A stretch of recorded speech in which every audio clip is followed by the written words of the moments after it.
গত ২১ ডিসেম্বর বাংলাদেশ প্রতিদিন মাল্টিমিডিয়ায় বদলে যাচ্ছে বঙ্গবন্ধু রেলওয়ে সেতুর নাম শিরোনামে সংবাদ প্রকাশের একদিন পরই তা কার্যকর হয়েছে। ২২ ডিসেম্বর রোববার দুপুরে বাংলাদেশ রেলওয়ের মহাপরিচালক মোহাম্মদ আফজাল হোসেন জানান, যমুনা নদীতে নির্মিত রেল সেতুর নাম পরিবর্তন করে নতুন নামকরণ করা হয়েছে যমুনা রেল সেতু। শুরুতে এই সেতুর নাম ছিল জাতির জনক বঙ্গবন্ধু শেখ মুজিবুর রহমান রেল সেতু। তিনি বলেন, যমুনা নদীতে নির্মিত রেল সেতুর নাম বঙ্গবন্ধু রেল সেতু থাকছে না, এটি এখন যমুনা রেল সেতু নামেই উদ্বোধন করা হবে। ২০২৫ সালের জানুয়ারি মাসে এই রেল সেতু উদ্বোধন করা হতে পারে। তিনি জানান, এখন যমুনার বঙ্গবন্ধু বহুমুখী সেতুতে মিটার গেজের যে রেল সংযোগ রয়েছে তাতে সর্বোচ্চ ৪৩.৭০ কিলো নিউটন পার মিটার ওজন বহনের অনুমতি রয়েছে। ট্রেনে বেশি বগি যুক্ত করার সুযোগ নেই, সঙ্গে রয়েছে এক লাইনের সীমাবদ্ধতা। এই সেতুতে ঘন্টায় প্রায় ২০ কিলোমিটার গতিতে ৪.৮ কিলোমিটার সেতু পার হতে এক একটি ট্রেনের ২৫ মিনিটের মতো সময় লেগে যায়। সেতুর উপর একটি লাইন হওয়ায় দুই পারের স্টেশনে সিগন্যালের জন্য অপেক্ষা করতে হচ্ছে দীর্ঘ সময়।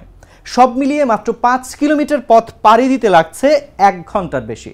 এই দুর্ভোগ থেকে যাত্রীদের মুক্তি দিতে বিগত সরকার ২০২০ সালের ৩রা মার্চ বঙ্গবন্ধু বহুমুখী সেতুর সমান্তরালে ডুয়েল গেজ ডাবল ট্র্যাকের ৪.৮০ কিলোমিটার দীর্ঘ রেল সেতু নির্মাণের পরিকল্পনা অনুমোদন করে। প্রকল্প ব্যয় ধরা হয় ১৬,৭৮০ কোটি টাকা। এর মধ্যে সরকারের পক্ষ থেকে ৪,৬৩১ কোটি টাকা এবং জাপানের জাইকা ১২,১৪৯ কোটি টাকা অর্থায়ন করে। জানা যায়, নতুন এই রেল সেতু দিয়ে ব্রডগেজ ট্রেন প্রতি ঘন্টায় ১২০ কিলোমিটার ও মিটার গেজ ট্রেন ১০০ কিলোমিটার গতিতে পরিচালনার পরিকল্পনা রয়েছে। কিন্তু সিবিআইএস এর কাজের অগ্রগতি হয়েছে ৪০%। সেতু চালু হওয়ার পরে আরও ২-৩ মাস সময় লাগতে পারে। নন ইন্টারলিঙ্ক সিস্টেম চালু থাকা স্টেশনের লুপ লাইনে যখন ট্রেন প্রবেশ করবে তখন তার গতি কমিয়ে আনতে হবে ১৬ কিলোমিটারে।